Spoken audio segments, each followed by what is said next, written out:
किसान वाणी कार्यक्रम के प्रायोजक हैं कृषि एवं किसान कल्याण मंत्रालय, भारत सरकार। हर जोखिम से निकल कर फसल आए, सुरक्षित हो जाए। फसल बीमा से हर किसान अब आत्मनिर्भर हो जाए। संकट के समय प्रधानमंत्री फसल बीमा योजना किसानों के लिए वरदान है। अब सूखा पड़े या बाढ़ आ जाए कोई डर नहीं, अब ओले पड़े या कीट पतंगे फसल खा जाए कोई फिक्र नहीं, क्योंकि हमने लिया है प्रधानमंत्री फसल बीमा। बुआई से फसल कटाई तक हर जोखिम का दावा, न्यूनतम प्रीमियम पर अधिकतम भुगतान का वादा। योजना से हर साल जुड़ रहे हैं 5 करोड़ से ज्यादा किसान। अब आपकी है बारी। नजदीकी कृषि कार्यालय, सहकारी समिति, बैंक शाखा, अधिकृत बीमा कंपनी या जन सेवा केंद्र में स्वेच्छा से करा सकते हैं पंजीकरण। फसल बीमा पोर्टल या फसल बीमा ऐप द्वारा भी कराया जा सकता है पंजीकरण। प्रधानमंत्री फसल बीमा योजना, आपकी फसलों का संपूर्ण सुरक्षा कवच। कृषि एवं किसान कल्याण मंत्रालय, भारत सरकार। किसान वाणी कार्यक्रम सुनिए सारे बाण भाइयों ने विनोद भाई की राम राम। किसान भाइयों, आज है दिन मंगलवार और दिन मंगलवार नाम लेकर हुआ कार्यक्रम फोन इन। और फोन इन कार्यक्रम का जो विषय है भाइयों, वो हम समय, परिस्थिति और मौसम के हिसाब से उसका चुनाव कर रहे हैं। और आज का जो बातचीत का विषय है वो है बदलते मौसम में पशुओं की देखभाल या आजकल के दिनों में पशुओं की देखभाल।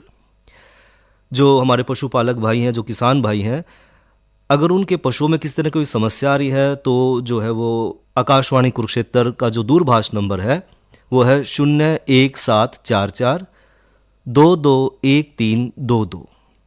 जो भाई कुरुक्षेत्र के बाहर से फ़ोन कर रहे हैं या मोबाइल फ़ोन से फ़ोन कर रहे हैं तो कुरुक्षेत्र का एसटीडी कोड जरूर लगावें। और कुरुक्षेत्र का एसटीडी कोड है भाइयों 01744 और फ़ोन नंबर है भाइयों 221-322। और आज का जो बातचीत का विषय है कि बदलते मौसम में पशुओं की देखभाल, इस विषय में जानकारी देने के लिए आज हमने स्टूडियो में आमंत्रित किया डॉक्टर अनिल पुनिया जी को। आप पशु चिकित्सक हैं, पॉली क्लिनिक कुरुक्षेत्र में। डॉक्टर साहब, आपका कार्यक्रम में स्वागत है। बहुत बहुत धन्यवाद आपका, और आपके सुनने वाले सभी श्रोताओं को भी मेरी प्रणाम। डॉक्टर साहब, जैसा कि आजकल मौसम में बदलाव आ रहे हैं और साथ ही साथ जो दिन में अब तापमान बढ़ना शुरू हो गया है और शाम और सुबह के समय जो थोड़ी ठंडी हवाएं चल रही हैं, इनकी मौसम जो तापमान है उसमें गिरावट है। तो ऐसे मौसम में जो हम इंसान हैं उनका भी जो है स्वास्थ्य खराब हुआ है, तो ऐसे हमारे जो पशुधन है उसका भी स्वास्थ्य पे इसका प्रभाव पड़ा है। तो डॉक्टर साहब, ऐसे समय में जब मौसम में थोड़ा सा बदलाव आने लग रहा है तो ऐसे में हमें अपने जो पशुधन है उसके बाड़े की या जो उसका आवास स्थान है उसका हमने किस तरह ध्यान रखना है?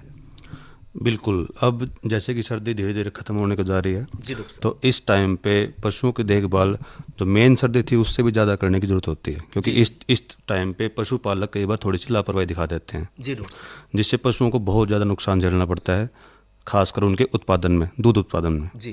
तो खासकर हमें कुछ छोटी छोटी बातों का ध्यान रखना है ताकि हम अपने पशुओं को दवाइयों से जितना दूर रख सके उतना दूर रख पाएँ जी। तो इसमें सबसे पहले है कि पशुओं का रहने का स्थान जी। वो स्थान ऐसा होना चाहिए जिसमें ठंडी हवा का डायरेक्ट एंट्रेंस उसमें ना हो। उसके लिए हम पल्ली का इस्तेमाल कर सकते हैं, पर्दे का इस्तेमाल कर सकते हैं। ठंड से बचाने के लिए हम पशु के आसपास गर्मी देने के लिए आग, जली हुई आग, जलती हुई आग को कभी नहीं रखें। जली हुई आग जो पतंगे जिनको हम बोलते हैं वो रख सकते हैं। पीने के लिए हम हल्का सा गुनगुने पानी का इस्तेमाल करें जो शरीर का तापमान सामान्य रखने में, ताज़ा पानी, बिल्कुल हाँ, ताज़ा पानी का भी इस्तेमाल हम कर सकते हैं। ये छोटी छोटी बातें हैं जिनका हम ध्यान रखेंगे तो दवाइयों से हम अपने पशुओं को दूर रख पाएंगे। गर्म सर्द का प्रभाव कम हाँ पड़ेगा। हाँ, बिल्कुल बिल्कुल। डॉक्टर साहब, इसके अलावा ये तो हो गया कि आवास और उनका अपने बाड़ा किस तरह रखना है। डॉक्टर साहब, इसमें इसके अलावा कोई सूखे का भी ध्यान रखना है? भी सूखा? बिल्कुल, जिस पशु को जो सबसे ज़्यादा ठंड लगती है वो नीचे ज़मीन से ही लगती है जी। तो पशु की जो बेडिंग बोलते हैं, जब बैठने का स्थान है, तो उसको कोशिश करें कि वो पक्का ना हो। वो पक्का गर्मियों में भी ना हो और सर्दियों में भी ना हो जी। डॉक्टर साहब, उससे पशु के दूध उत्पादन में भी दिक्कत आती है क्योंकि उनकी लेवटी नीचे की ओर ही होती है जी। उसके लिए हम सूखे चारे का इस्तेमाल कर सकते हैं जिसको भूसा बोलते हैं। वो 4 से 6 इंच थिकनेस का हम नीचे बिछा सकते हैं जी। ठीक है। मिट्टी हम डाल सकते हैं, लेकिन मिट्टी को हमें टाइम टू टाइम उसको बदलना पड़ेगा। लेकिन ये छोटी छोटी बातें हैं जिनका हम ध्यान रख सकते हैं। डॉक्टर साहब, इसके अलावा जब मौसम में बदलाव आता है तो उस समय जो है खान पान का बहुत बड़ा महत्व है।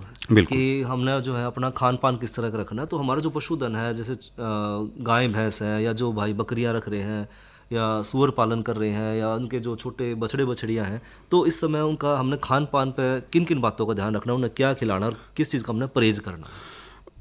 बिल्कुल, ये समस्याएं हमारे पास हमारे हॉस्पिटल में भी पशु किसान भाई काफ़ी बार लेके आते हैं। तो एक मैं मोटा मोटा हिसाब उनको जो उनके समझ में आए वो बता देता हूँ।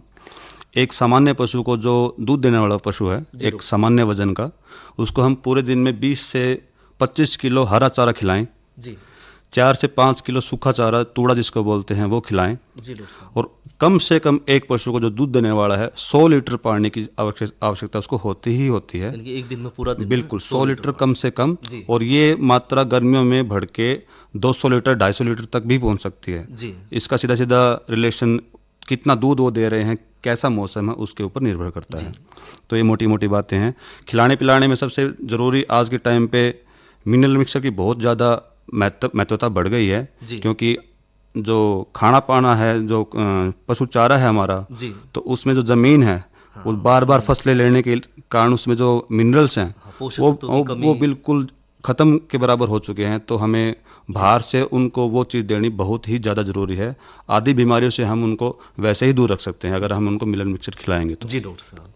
तो डॉक्टर साहब, इसके अलावा जैसे पशुओं में कई बार कैल्शियम की कमी हो जाती है या कोई और जो है खास पोषक तत्व की कमी हो जाए, तो उसके भी कोई लक्षण दिखाई दे कि पशु में कि भाई इसमें ये इस तरह का, जैसे एक आम जो पशुपालक भाई है उसको पता लग जाए मेरे पशु में इस चीज़ की कमी होगी, या उसका कोई ब्लड टेस्ट ही फिर करवाना पड़े डॉक्टर? नहीं, बिल्कुल, देखो कुछ तो ऐसे हैं जिनको हम देख के ही बता सकते हैं, जी। मोटे मोटे वो साइन सिम्टम शो कर देते हैं। जी। लेकिन कुछ ऐसे भी हैं जो हम उनका urine test, blood test, milk test जो भी करवाएंगे उनसे ही हमें पता लगेगा। लेकिन कुछ है जैसे जो बहुत ज़्यादा दूध देने वाले पशु हैं, जी। जब वो नए नए ब्याते हैं जी। तो उनके अंदर कैल्शियम की कमी होना स्वाभाविक है। जी, अगर हम उनको उनके चारे में उसकी पूर्ति नहीं कर रहे हैं तो कैल्शियम की कमी उनमें दिखती है। तो उसके मोटे मोटे लक्षण हैं, जैसे ब्याने के बाद पशु बैठ जाता है, जी, उठता ही नहीं है, जी। तो ज़्यादातर चांस उसमें यही होते हैं कि उसमें कैल्शियम की कमी हो जाती है।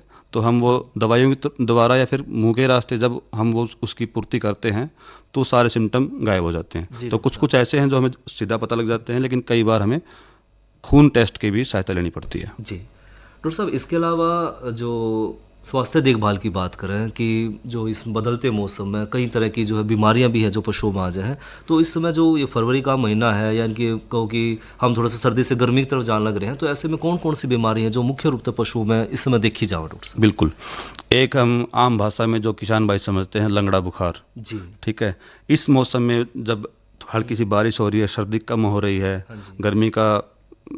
गर्मी स्टार्ट होने को है बस अब, तो लंगड़े बुखार का प्रभाव इस वक्त काफ़ी बढ़ा हुआ है। तो सीधा सीधा उसमें सिम्टम्स, इसमें पशु लक्षण यही दिखाएगा कि नाम से ही है लंगड़ा बुखार, तो चलने में दिक्कत होगी उसको। ठीक है, और पशु को नर्वस साइंस आएंगे, मतलब दिमाग की बीमारी शुरू हो जाएगी, जैसे कि पशु एकांत में है, अपने सर को बार बार दबा रहा है, चक्कर काट रहा है। ठीक है, उनकी आंखें की झिल्लियाँ सफ़ेद होना स्टार्ट हो जाती हैं। ठीक है, तो ये मेन बीमारी है। वैसे तो यानी कि थोड़ा दिमागी तौर पे कमज़ोर महसूस करना शुरू कर दे। हाँ बिल्कुल, उस बीमारी का ये लक्षण है, मुख्य लक्षण है। जी। अच्छा डॉक्टर साहब, इसके अलावा जैसे थनैला है, ये भी इस समय की बीमारी है? देखो, थनैला तो मेनली मौसम की बीमारी नहीं होती है जी। ये हमारी देखभाल की बीमारी होती है। पशुपालकों को ये समझना होगा कि जो थनैला रोग है वो हमारी देखभाल में लापरवाही की वजह से होती है। तो उनका, मैं ये बहुत अच्छा आपने क्वेश्चन पूछा, तो मैं 2-3 चीज़ें उनको बताना चाहूँगा कि वो इस बीमारी से, क्योंकि ये सबसे बड़ी बीमारी है दूध देने वाले पशुओं की। जी डॉक्टर साहब। तो मैं 3-4 उपाय आपको बता रहा हूँ, आपके द्वारा आपके सुनने वालों को बता रहा हूँ, तो आप इन बातों का ध्यान रखिए। सबसे पहले, पशु जब दूध देता है तो जो दूध की नली होती है, जी डॉक्टर साहब, वो दूध देने के बाद भी 15 से 20 मिनट तक खुली रहती है। वो उसको बंद होने में इतना टाइम लग जाता है। अगर उस दौरान पशु बैठ जाता है तो नीचे की मिट्टी, गोबर, जितनी भी गंदगी है वो दूध के रास्ते से उस पूरी लेवटी को उसको खराब कर सकती है, इनकी वो इन्फेक्शन। हाँ बिल्कुल। तो हमें सबसे बड़ा ध्यान ये रखना कि पशु को दूध निकालने के बाद कम से कम आधा घंटा, पौना घंटा बैठने नहीं देना है। जी। इसके लिए हम ये कर सकते हैं कि उनको चारा डाल दो। बिल्कुल डॉक्टर साहब। उसके खाने के बहाने से वो खड़ा रहेंगे। जी। ठीक है। दूसरा, खाने पीने का ध्यान। ठीक है, साफ सफाई का ध्यान। जो दूध निकाल रहा है उसके हाथों की साफ सफाई, लेवटी की साफ सफाई, क्योंकि बीमारी ही साफ सफाई की है। बिल्कुल डॉक्टर साहब। वो या गंदगी या तो ज़मीन से जाएगी या हमारे हाथों से जाएगी या उसकी लेवटी पे पहले से लगी होगी। ठीक है, तो साफ सफाई की मेनली बीमारी है, ये ध्यान रखेंगे तो हम इस बीमारी से बच सकते हैं। अच्छा डॉक्टर साहब, जो आपने एक बार जिक्र किया था कि लंगड़ा बुखार जो है इस समय देखा जाओ ज़्यादा, जी, जी। तो लंगड़ा बुखार अगर लक्षण दिखाई दिए, आपने बताया कि भी जो है जानवर लंगड़ा चलना शुरू हो गया, जी, जी। या उसको जो दिमागी तौर पर थोड़ा सा कमज़ोर अपने अपने महसूस करे, तो इसका समाधान क्या डॉक्टर साहब? देखो, समाधान तो मैं ये कहना चाहूँगा, इससे दूर रखो उतना ही फ़ायदा है इस बीमारी से। मेनली तो ये कीड़े मकोड़ों से फैलती है, जो मक्खी मच्छर होते हैं, तो साफ सफाई इसका सबसे बड़ा उपाय है। यानी कि अगर एक पशु में, मान लो हमारे घर में कई पशु बंद रहे, तो एक पशु में लक्षण दिख गए तो बाकी सब दोस्त अलग करते हैं। वही है कि इसी के बराबर की एक और बीमारी होती है, चिचड़ी बुखार। ये 2-3 बीमारियां होती हैं जो चिचड़ इनसे माइट से इनसे फैलती हैं। ठीक है, तो पशुओं को साफ सफाई रखें, उनके शरीर पर चिचड़ नहीं होने दें, आसपास के एरिया को हम साफ सुथरा रखेंगे तो मक्खी मच्छर भी नहीं होंगे। ठीक है, तो इन बीमारी से बचा सकते हैं। जब ये बीमारी हो जाए तो आपको करना ये है कि आसपास के जो जोड़ा छाप डॉक्टर होते हैं उनका सहारा ना लें। हाँ। क्योंकि सरकार ने बहुत अच्छी सुविधाएं कर रखी हैं, जगह जगह पे अच्छे सरकारी डॉक्टर बैठे हैं, उनके पास लेके जाएं और जितना जल्दी उनका इलाज शुरू हो जाए, ये बीमारी बिल्कुल ठीक हो सकती है इलाज के द्वारा। अच्छा डॉक्टर साहब, इसके अलावा जो समय समय पर सरकार के जो टीकाकरण के भी अभियान चलाए जाओ हैं, तो टीकाकरण कितना जरूरी है और क्या इस समय भी टीकाकरण का कोई विशेष चल रहा है? बिल्कुल, टीकाकरण की महत्वता उन्हीं को समझ में आएगी जिनका पशु देखो उस बीमारी से मर चुका हो। हमने तो बहुत सारे ऐसे उदाहरण देखे हैं, क्योंकि हम टीकाकरण पशु को जब करने जाते हैं तो किसान भाई मना कर देते हैं, क्योंकि थोड़ा सा उनको भ्रम होता है कि इस टीके से हमारा पशु दूध कम कर देगा। जी, करता भी है दूध कम, लेकिन वो ये है कि 1-2 किलो दूध कम कर देगा, 2-3 दिन कर देगा, लेकिन वो पूरे साल आपको उस बीमारी से निश्चित कर देगा कि वो आपकी बीमारी पशु में वो बीमारी नहीं होगी। ठीक है, तो कई सरकार ने टीकाकरण की सुविधाएं मुहैया करवा रखी हैं। तो सबसे जो मेन है गाय भैंसों में वो है ड्यूअल वैक्सीनेशन। ठीक है, उसमें दोहरी वैक्सीनेशन है, मुंह खुर की और गलघोटू की। जी डॉक्टर साहब, FMD और HS इंग्लिश में बोलते हैं। तो वो साल में 2 बार सरकार उपलब्ध करवाती है और 2 बार इसको जरूरत पड़ती है। तो वो कोई भी पशु चिकित्सक आपके घर उस वैक्सीन को लगाने के लिए आता है, मेरी आपसे विनम्र गुजारिश है कि उसको प्लीज़ अपने पशु को वो वैक्सीन ज़रूर लगवाएं। क्योंकि ये बीमारी हमारे आसपास के एरिया में बहुत, यानी कि जो पशुपालक भाई है, किसान भाई हैं, हाँ, वो इनकी जो बहकावे में ना हुए और जो टीका वो जरूर लगवाएं। बिल्कुल। और डॉक्टर साहब, इसके अलावा जो हमारे जो गर्भवती पशु हैं जी, तो उनको भी इस मौसम में कोई विशेष ध्यान हमने देने की जरूरत है, या जो आम सामान्य जो और पशुओं के लिए देखभाल हो वही देखभाल पर्याप्त नहीं? देखो, सीधी सी बात है, एक और नवजात उसके अंदर पनप रहा है तो उसको कुछ एक्स्ट्रा चाहिए, खाने पीने में भी चाहिए, देख रेख में भी चाहिए। तो इस मौसम में अगर कोई पशु प्रेग्नेंट है तो उसको ठंड से बचाने की बहुत ज़्यादा ज़रूरत है, क्योंकि सीधा सीधा असर उसके बच्चे पे ही पड़ता है। खाने में भी उसको थोड़ा सा एक्स्ट्रा चाहिए, क्योंकि वही बात है कि वो बच्चे को भी पोषण चाहिए। तो इस थोड़ा सा मिनरल मिक्सचर की अमाउंट इसमें बढ़ जाती है। ठीक है, सूखे चारे को थोड़ा सा कम करके दाने की मात्रा पशु को ज़्यादा चाहिए होती है। जी डॉक्टर साहब, ठीक है, ये छोटी मोटी बातें हैं, ये आपको ध्यान रखनी होती है। जी, दूध की मात्रा की अगर हम बात करें तो दूध की मात्रा अगर हम अपने पशुओं में बढ़ानी है, जैसे हर पशुपालक भाई चाहे कि जो है ज़्यादा दूध उसका पशु देवे, तो उसके लिए डॉक्टर साहब हमने कौन कौन से तरीके अपनाने हैं कि पशु जो है उसकी दूध की मात्रा बढ़ सके? देखो, दूध जितना खिलाएंगे उतना बाहर आएगा। जी, तो खिलाना पिलाना सीधा संबंध दूध की मात्रा से है। जी, ठीक है, तो पशु की खाने पीने की जैसे मिनरल मिक्सचर हो गया, ठीक है, और अभी ठंड का मौसम है तो गुड़, देसी गुड़ जिसको हम बोलते हैं, वो पशु की डाइट में हम ऐड कर सकते हैं। जी, ठीक है, एक कॉम्बिनेशन बना सकते हैं हम एक बैलेंस डाइट का, जिसमें दाना भी हो, सूखा चारा भी हो, गुड़ भी हो, और कुछ हमारे घरेलू नुस्खे भी होते हैं, जैसे शतावरी, जायफल, मिश्री। तो इनका एक घोल बना के हम उसकी 50 से 60 ग्राम मात्रा, जैसे 1/3 हिस्सा शतावरी का, आधा हिस्सा गुड़ का, और बचा हुआ इसमें हम हल्दी और जायफल इसको पीस के हम, ये घरेलू नुस्खा है कि जो काफ़ी कारगर है, ये हम अपना सकते हैं। दूध की मात्रा बिल्कुल। डॉक्टर साहब, इसके अलावा जो है आज राष्ट्रीय कृमि मुक्त दिवस भी है, इनकी जो हमारे जो बछड़ू बछड़ी है, हाँ, उनके पेट में जो कीड़े हो जाए डॉक्टर साहब, बिल्कुल, उनका समाधान किस तरह का है कि जब हमें पता लगे भी हमारे जो है उनकी बछड़ू और बछड़ी है, उनके गोबर में जो है कीड़े हमने दिखाई देने लग रहे हैं, तो उसका समाधान किस तरह है? देखो, सरकार हमारे द्वारा time to time deworming camp लगाती है। मैं आपको टीकाकरण के बारे में बता रहा था, बहुत ही ज़रूरी है पशुओं के लिए टीकाकरण, और इसके लिए सरकार समय समय पर सरकारी पशु चिकित्सकों के द्वारा कैंप लगाती है जगह जगह पर, हाँ जी। तो वहाँ पे हम पशुओं को बुलाते हैं, वहीं उसकी टीकाकरण करते हैं। आम तौर पे एक पशु को हम जब वो 1 साल तक है जी। तो हर 3 महीने में उसका हम टीकाकरण करते हैं। कैंप के द्वारा आप इस सुविधा का लाभ उठा सकते हैं। आमतौर पे पशुओं को जब तक उनकी उम्र 1 साल तक रहती है हर 3 महीने में टीकाकरण की जरूरत पड़ती है। जी डॉक्टर साहब। इसकी दवाइयाँ हर आपके किसी भी नज़दीकी सरकारी अस्पताल से आप जाके ले सकते हैं। जी। 1 साल के बाद हर 6 महीने में हम रिकमेंड करते हैं कि हर 6 महीने में कम से कम हम एक बार पशु का टीकाकरण जरूर करवाएं। जी डॉक्टर साहब, जो टीकाकरण कर रहे हैं हर 6 महीने के बाद हमने टीकाकरण करना है, जी। तो इससे जो है लगभग 6 महीने तक फिर जो पशु है वो कृमि मुक्त यानी कि कीड़े मुक्त रहो फिर उसके बाद। हाँ, डॉक्टर साहब। हाँ। जी। अच्छा डॉक्टर साहब, इसके अलावा जो हमारे जो नवजात बछड़े बछड़ी या कटड़ी हैं उनकी देखभाल इस मौसम में हम किस तरह करें, क्योंकि उनका जो रोग प्रतिरोधक क्षमता है, इम्यून सिस्टम है, थोड़ा सा कमज़ोर हो डॉक्टर साहब। बिल्कुल। देखो, सबसे ज़्यादा दिक्कत सर्दियों में क्या आती है, हमारे अंदर भी है, ऐसे पशुओं के अंदर भी है, पानी पशु कम पीता है क्योंकि प्यास लगती नहीं, हमें भी कम लगती है तो उनको भी कम लगती है।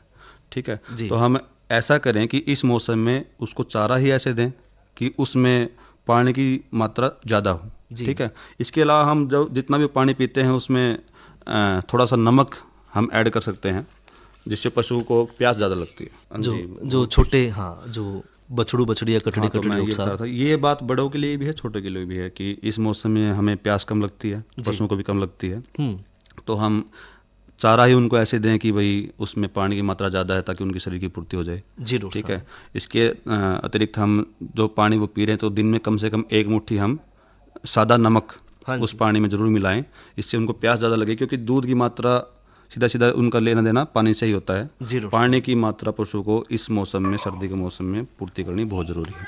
ठीक है डॉक्टर साहब, जो आप बात कर रहे थे कि नवजात बछड़े और कटड़ुओं का जो है हमने इस मौसम में खास तौर पर ध्यान रखना है, तो उसमें हम किन किन बातों का डॉक्टर साहब ध्यान? बिल्कुल, एक तो मैंने आपको पानी का बताया जी। क्योंकि वो कम पीते हैं इस टाइम पे। जी ठीक है, डॉक्टर साहब। दूसरा, जो छोटे बच्चे होते हैं जी। उनमें इस मौसम में पेशाब की रुकावट बहुत ज़्यादा है। हम दिन में कम से कम 3-4 सर्जरियाँ करते हैं इसकी कि पेशाब का बंदा पड़ गया तो उसके लिए फिर से सर्जरी करनी पड़ती है। उसका मेन कारण खाना पीना, सूखा चारा कम रखें, हाँ जी। पानी की मात्रा चारे में ज़्यादा रखें, जी डॉक्टर तो साहब। ऐसा करके हम उनको इस बीमारी से बचा सकते हैं। अच्छा, जो पेशाब का बंदा है सिर्फ उसी वजह से है कि पानी की मात्रा कम दे रहे हैं हम, हाँ। इनकी पानी कम पीता है पशु। दो उसके कारण है, पानी की मात्रा कम और सूखा चारा ज़्यादा हो। हाँ, जी तो इस वजह से उनमें फास्फोरस की वजह से जी। तो पेशाब का बंदा पड़ता है, तो उसका सर्जरी का सहारा लेना पड़ता है हमें। तो उससे बचने के लिए पानी पशु को अच्छा खासा पिलाएं, जी। थोड़ा सा हरे चारा का ज़्यादा इस्तेमाल करें। जी डॉक्टर साहब। हाँ जी। अच्छा डॉक्टर साहब, इसके अलावा और भी कुछ जो है नवजात बछड़े बुछड़ियों में हमें कोई और विशेष ध्यान रखने की जरूरत है? डिवॉर्मिंग उसमें भी बहुत ज़रूरी है। ठीक है, टीकाकरण हम टैबलेट के माध्यम से करवा सकते हैं। ठीक है, ठंड के बचाव के लिए मैंने आपको बताया है, वो बड़े के लिए भी है, छोटे के लिए भी। डॉक्टर साहब, इसके अलावा जो कई बार हम देखा कि जो हमारे गाय हैं, जो गाय हैं उनकी लोटी में जो है वो चिचड़ और जो है और जो खलीली है, इस तरह की भी जो है परजीवी आ जाए हैं। बिल्कुल। तो इस तरह के जो है उन परजीवियों पे भी हम किस तरह नियंत्रण पाओ डॉक्टर साहब? देखो, जो हम टीका हेलो, आवाज नहीं आ रही है? हाँ नमस्कार जी, कौन भाई साहब बोल रहे हैं? मैं सुनील बोल रहा हूँ सर, इंद्री से, करनाल से। करनाल से कौन भाई साहब? हेलो हेलो, हाँ जी, हाँ बोलिए, क्या नाम है आपका? सर, ये पूछना, जैसे हम गाय को ना हाँ हाँ चारा खिलाते हैं, हाँ। तो चारा खिलाना जरूर है या फिर सूखा कुछ सही दे सकते हैं? चारा खिलाने के बाद जैसे आजकल क्या करते हैं, चारा कम दे रहे हैं, कुछ तो ज्यादा दे रहे हैं, अच्छा हल्के जी। साथ, हाँ हाँ। वो ठीक रहता है? डॉक्टर साहब ये पूछ रहे हैं भूसा ज़्यादा दे रहे बिल्कुल चारा। बिल्कुल बिल्कुल, आपका प्रश्न मैं समझ गया हूँ। मैं आपको मोटा मोटा समझाता हूँ सर। मैंने पहले भी यहाँ पे बताया है तो आप भी दोबारा आपके लिए बता रहा हूँ। एक आम पशु को 20 से 25 किलो हरा चारा इस मौसम में खिलाना है।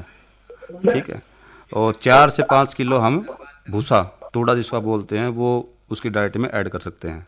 ठीक है, यही आपका प्रश्न था? हाँ जी सर, धन्यवाद डॉक्टर साहब। ठीक है सर, ओके। डॉक्टर साहब, इसके अलावा जो आप बता रहे थे भी जो, हाँ, जो परजीवी हैं डॉक्टर साहब, जी, जो जी। बाहर से खून चूसते हैं पशु का, तो उनका हम किस तरह नियंत्रण करें डॉक्टर साहब? बिल्कुल, इसके लिए टीकाकरण है। ठीक है, तो उसी में जो अभी हमारी सरकारी सप्लाई में दवाई आई हुई है, जी। तो वो जो पेट के अंदर के कीड़े को भी मारती है, और जो बाहर चिचड़ी लगती हैं उनको भी मार देती उनको भी है। मारती ठीक है, तो टीकाकरण से इसका समाधान हो सकता है। और इसका एक और बचाव ये है कि आसपास की मिट्टी को टाइम टू टाइम हम चेंज करते रहें। जी। ठीक है, तो क्योंकि वो परजीवी आते तो नीचे से ही हैं। हाँ, डॉक्टर ठीक है, तो साहब, साफ सफाई भी इसका एक समाधान है। बिल्कुल डॉक्टर साहब। जी। डॉक्टर साहब, इसके अलावा जो है हम जो हमारे जो दूसरे पशु हैं, जैसे मान लो बकरियां हैं, भेड़ हैं, तो इनके लिए भी क्या हमें सारा यही जो है समाधान, क्योंकि बहुत सारे हमारे हाँ भाई हैं हाँ, कि बस यही है कि मतलब जो अलग अलग जीव हैं तो उसमें अवधि अलग अलग है जी। कि कब हमें कितने टाइम के बाद टीकाकरण करवाने की आवश्यकता होती है। लेकिन डॉक्टर साहब एक फ़ोन है। जी जी सर। हेलो। हेलो, हाँ जी, कौन भाई साहब बोल रहे हैं? मैं देवबन से बोल रहा हूँ, सतपाल जी। देवबन से सतपाल जी, क्या प्रश्न है सतपाल जी? एक हमारी 4 महीने नहीं मैं सचो पिज्जापन जी, अच्छा जी। उसको क्या खुराक देंगे अब? अच्छा जी। हेलो। हेलो, सतपाल जी नमस्कार। नमस्कार जी। बिल्कुल 4 महीने की गाभण है पशु। हाँ जी, हाँ, तो अभी आप क्या क्या खिला रहे हो उसको? उसको ये हरा चारा दूंगा जी। ठीक है, कोई मिनरल मिक्सर आप उसको खिला रहे हो अभी? नहीं जी, कुछ नहीं दे रहे जी। हाँ, तो अभी ये हमको ये करना है कि जब तक वो ब्याए ना, ठीक है, हर रोज उसको 50 ग्राम सुबह 50 ग्राम शाम को मिनरल मिक्सर देना है। ठीक है, ठीक है, और चने चुने कुछ कणक कुणक दे दें, कोई ऐसी बात नहीं। दाना आप खिला सकते हो, कोई दिक्कत नहीं। थोड़ा सा जब वो ब्याने के नज़दीक हो तो उसकी डाइट को तो हम थोड़ा सा कम कर देंगे। ब्याने के तुरंत बाद हम डाइट को धीरे धीरे बढ़ाते हैं। ठीक है, ठीक है जी। हाँ, ये आपको ध्यान रखना है। सतपाल जी, आपका बहुत बहुत धन्यवाद फ़ोन करने के लिए। डॉक्टर साहब, आप जिक्र कर रहे थे कि भेड़ और बकरियों में भी हमने किस तरह की विशेष सावधानी रखनी है, जो भाई भेड़ बकरी पाल रहे हैं। बिल्कुल, भेड़ बकरियों में भी सरकार ने टीकाकरण चला रखे हैं। ठीक है, उसमें मुंहखुर भी है। ठीक है, उसमें अवधि अलग है, साल में 2 बार टीकाकरण करवाने होते हैं। सरकार उसकी अच्छी खासी सुविधा मुहैया करवा रही है। पेट के कीड़ों की दवाई भी समय समय पे आप पे सरकारी अस्पताल से उपलब्ध करा सकते हैं। जी। अच्छा डॉक्टर साहब, ये जो है अब जो बदलता हुआ मौसम है, इसमें चलते चलते आप जो हमारे पशुपालक भाई हैं या जो हमारे किसान भाई हैं, उनको आप क्या सुझाव देना चाहोगे? देखो, जो डॉक्टर्स होते हैं उनसे आप जितनी दूर रह सको, आपको एक भरपूर कोशिश करनी है। हालांकि मैं भी एक डॉक्टर हूँ। हाँ, कि तो, हमें अपने पशु का इतना पशु ध्यान की- रखना है कि हाँ। हाँ, देख रेख हम ज़्यादा करनी है इलाज की बजाय। जी, ठीक है, बिल्कुल। तो खाने पीने का आप ध्यान रखें। ठीक है, समय समय पे आपके आसपास सरकारी जो डॉक्टर हैं उनकी सलाह लें। आपको जी। कुछ भी दिक्कत आती है, जो जोड़ा साहब डॉक्टर उनसे बचें। बिल्कुल डॉक्टर साहब। ठीक है, खाने पीने का ध्यान रखें। और कोई भी सुविधाएं आपको चाहिए होती है, कोई भी दिक्कत होती है, तो आसपास के नज़दीकी पशु अस्पताल में, सरकारी अस्पताल में आप जाके पूछ सकते हैं। जी। जी। डॉक्टर साहब, आपने जो बात कही कि भाई इलाज से परहेज ज़्यादा अच्छा है, तो जितना हम परहेज करेंगे, जितना हम बीमारी से बच करेंगे, तो उतना ही ज़्यादा बढ़िया रहेगा। डॉक्टर साहब, एक फ़ोन है। जी जी। हेलो। नमस्कार डॉक्टर साहब। नमस्कार जी, नमस्कार। कौन भाई साहब बोल रहे हैं? गाय ले आए थे जी, अच्छा जी। और दूध नहीं तार रही जी पूरा। अच्छा, दूध पूरा नहीं पूरा दे तार रहे? रही जी। ब्याही हुई तो या ऐसे जी 12 दिन हुए जी। हाँ, 12 दिन हुए ब्याह हुई ने। आज दूध पूरा नहीं तार दी, लेफ्टी में रखन जावा जी। अच्छा जी। ठीक है, उसका बछड़ा जिंदा है जी? आज बछड़ी आज चुंगा जी, वैसे हम निकलते क्या हुआ जी। अच्छा जी। वो चुनती नहीं है, है जी? अपने आप दूध नहीं पीती है? आज चुंगा जी वैसे अपने आप ही। अच्छा, आज तो छोड़ कर भी देखिए, दोबारा फिर एक बार 1.5 किलो फिर दोबारा तारे दूध उसमें। एक बार मैं आपको ये राय दूंगा कि उसका दूध लेके आपकी जो नज़दीकी लैब है, हाँ, उसमें थनैला रोग के लिए आप एक बार उसका टेस्ट जरूर करवाएं। ठीक है, कई बार नया जो पशु ब्याता है तो उसमें ये बीमारी रहती है, तो आपसे मैं ये सुझाव करूंगा कि आसपास की लैब में जाके एक बार उसका टेस्ट करवाएं, milk test. Doctor Anil Punia ji, आपने हमारे जो किसान भाई हैं, जो पशुपालक भाई हैं, उनको इतनी महत्वपूर्ण और अच्छी जानकारी दी कि इस बदलते मौसम में उन्होंने किन किन बातों का ध्यान रखना है। इन सब जानकारी के लिए आपका बहुत बहुत धन्यवाद। बिल्कुल विनोद जी, आपका बहुत धन्यवाद, और आपको सुनने वाले सभी जनता को भी मैं धन्यवाद करना चाहूँगा। कार्यक्रम के इस भाग के प्रायोजक थे कृषि एवं किसान कल्याण मंत्रालय, भारत सरकार। अरे अरे अरे क्या कर रहा है? इधर इधर इधर हम बोल रहे हैं तेरे बीजू का। उतला बोल रहा है? हाँ, पक्षियों से तो हम खेत को बचा लेते हैं, पर इन घातक रसायनों से कैसे बचाएं? मतलब? देख बेटा, तू जो ये अंधाधुंध रसायन मिलाता है ना, मिट्टी की सेहत बिगड़ने लगी है, और जब माटी ही कमजोर पड़ जाएगी तो उपज कैसे सेहतमंद होगी? हाँ? अरे पहले ऐसा नहीं था, पूछना अपने बड़े बुजुर्गों से। कैसे फसल लहलहाती थी, शुद्धता झलकती थी। हाँ, माटी भी तंदुरुस्त और लोग भी। अरे अब पहली वाली बात कहाँ, पर अब तो सब यही डाले हैं। सब नहीं, आज भी लाखों जागरूक किसान परंपरागत विधि से फसल उगा रहे हैं। खर्चा कम और उपज की कीमत भी बेहतर पा रहे हैं। सच है? रे बेटे, एक्सपीरियंस से बता रहे हैं, धूप में बाल सफेद नहीं किए हैं। हाँ। ठीक है भाई, मैं भी आज से जैविक खेती शुरू करूंगा। माटी से प्रेम की परंपरा है, परंपरागत खेती। तो विनोद भाई और चतुरू भाई, सबने राम राम। राम राम भाई।